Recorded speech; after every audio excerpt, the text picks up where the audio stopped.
Hi everyone, welcome back. I'm Miss Seven. This week we're going to make a delicious apple crumble. Now there is an option to include other fruit as well if you wish, but really we should try and keep it seasonal, right? Because we are so lucky in this country to have imported produce from all sorts of countries like Spain and Chile, even South Africa, but every time they're put on a plane or a boat, that uses an awful lot of fossil fuel. So try your best to eat seasonally and locally. So let's get ready for practical or mise en place. Let's wash our hands, put on an apron, put our hair up, ready half a bowl of hot soapy water, sanitize our surfaces, get our equipment, and let's go through the ingredients. So for our apple crumble, of course, we're going to start with our apples. Now you can either use 2 large cooking apples and 25 grams of sugar, or you could have 5 eating apples. Now I always prefer to use eating apples because I find that they are plenty sweet enough and I prefer not to include extra sugar, but whichever you prefer. For the topping, you're going to need 125 grams of plain flour and 25 grams of wholemeal flour, which I have here side by side. You're going to need 50 grams of oats, 50 grams of sugar, although if you particularly wanted to, you could substitute maybe half with a sweetener of your choice, and 75 grams of butter. I would also recommend a teaspoon of cinnamon. For me, that really makes it. Now, if you want to make an apple and raisin crumble, you will need 1 to 2 more eating apples and 50 grams of raisins. Alternatively, you could have perhaps blackberries or rhubarb or raspberries or blueberries, whatever is seasonal and local for you. So here I have some blackberries, but that's because these are frozen fruit. It's currently winter here. So all I did was just defrost them yesterday, and I would recommend about 150 grams. Now, because I'm preparing this at home, I'm actually going to include a good handful of hazelnuts as well, which I'm just going to blitz in the food processor, although you could obviously just chop them up as well. Now, when we're in school, we ask that you do not bring nuts in, please, because obviously it's quite a common allergy. But if you're at home and if you'd like to add a little bit of extra protein, a bit of crunch, a bit of flavour, some hazelnuts or maybe some cashews or something is a great option as well. So we're going to start by peeling our apples. Now you can have a choice of whatever peeler you have available or what you prefer. Sometimes they come like this, where you hold onto it and peel sort of away from you, like so. Or sometimes they look like this, little Y-shaped ones. You tend to peel towards you. You could do it away if you prefer. But when we are peeling, we want to make sure that we have put our hands around the sides. If we were to put our fingers down at the bottom, if our peeler was to slip, we are going to catch our fingers very badly. So always like so. You could even rest it on your chopping board if you prefer, if you feel that you have a bit more grip. So we want to start by just trying to get the back side of the blade just nestled in. I often use a little bit of a wiggling motion like that to sort of get it started. There we go. Depending on the sharpness of your peeler and your technique, you may find that you need to give it, or you always need to give it a bit of a wiggle, but obviously in this case I'm just comfortable enough just to peel it like so. Try and get it fairly up into the stalk as you can. If you're using your Y-shaped peeler, it's going to be very similar, but it's just a slightly different action pulling towards you instead.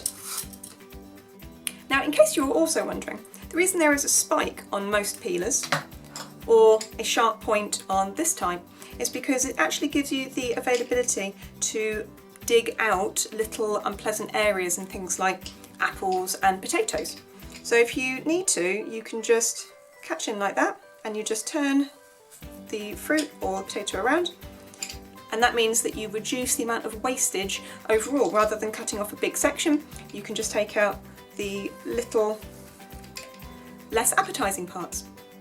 Now, one of the reasons that we do this recipe together is to actually practice our peeling skills. So if your teacher asks you to peel all your apples, then please do so. But I will say, while I'm at home and doing this myself, I actually prefer to not peel my apples.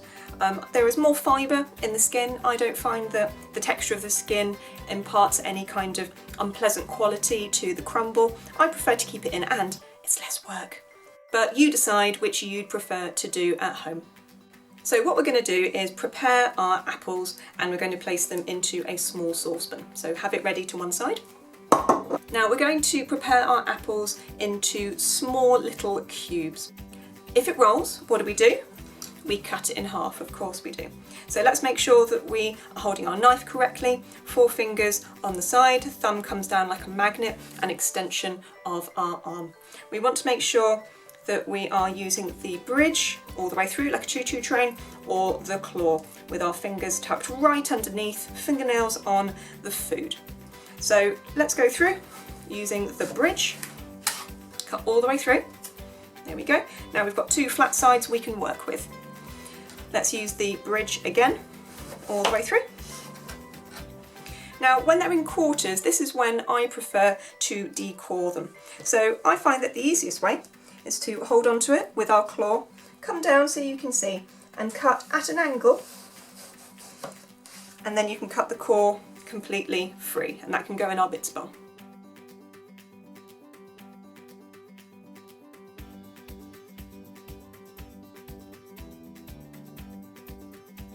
Now that we have our decored quarters, we can flip them over onto what we've now created a little flat side. Look at that. We can use the bridge again to go all the way through like a choo-choo train. And then from here we can use the claw and cut them into little cubes, just like that. Super easy.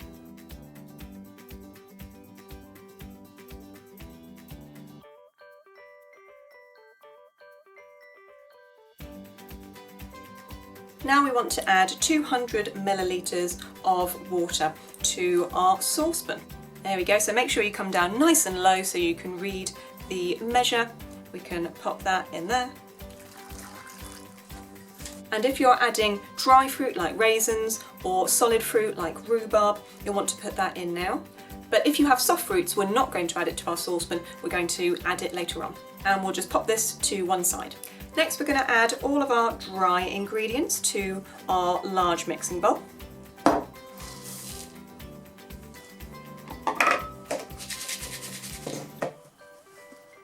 And then we're going to take our butter, going to pop it in, and then with just a butter knife we're going to cut up against the side of our bowl and break this large chunk up into smaller chunks. If your butter is cold, it might take a little bit more effort.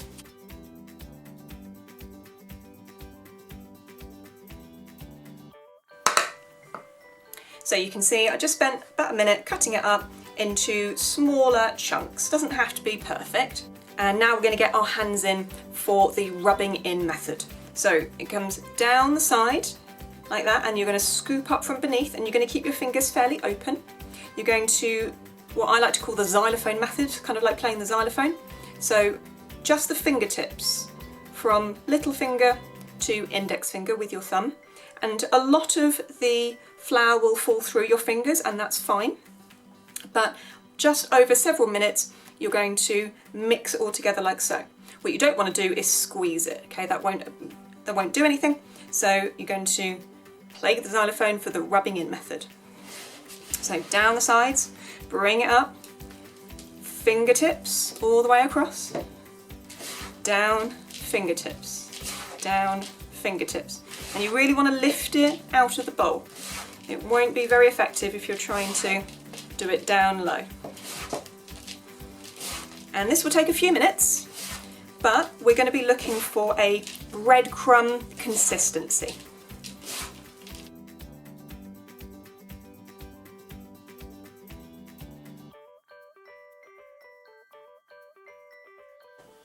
So as you feel like you're getting closer to the end, what you want to do is check for any large lumps of butter. So if we take our bowl and shake it side to side,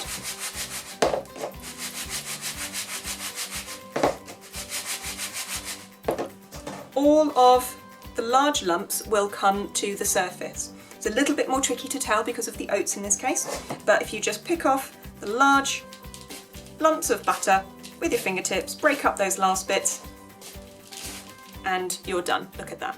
So now we want to get our apples steaming. So we need to make sure we've turned it on. So mine's electric. Mine goes up to a 9. I want it on a medium high. I'm going to start with a 7, I think. You could also add a lid that will really help keep the heat inside. So it's just come up to temperature now. It's just starting to boil. So I'm going to give all the apples a good stir, mix them around, and then we need to let this cook for about 5 minutes. Make sure that you just give it an occasional stir in that time. And it would be worth turning down the heat to a medium-low. So my apples have now had about 5 minutes to steam through, and they're definitely looking a fair bit softer than they were.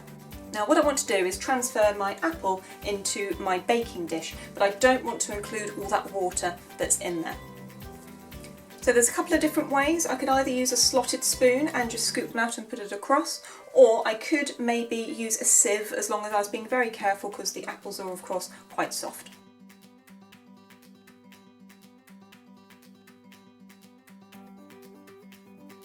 Now that I have my lovely apple, I'm just going to gently spread it around without smushing all the little bits.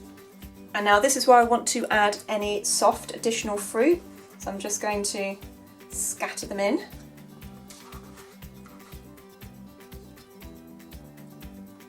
I'm also going to scatter over my blitzed nuts that I did here at home, but as I said before, please don't include nuts in your recipe for school.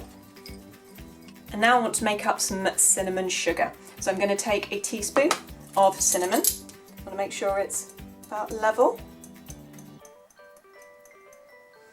Add it into my sugar. Give it a good mix around.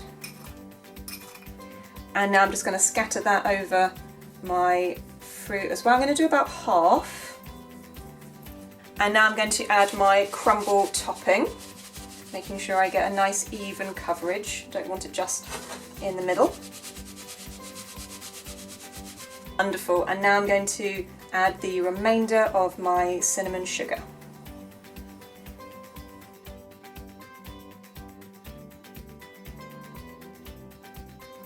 Apple crumble is genuinely one of my favourite desserts, particularly in the autumn or the winter.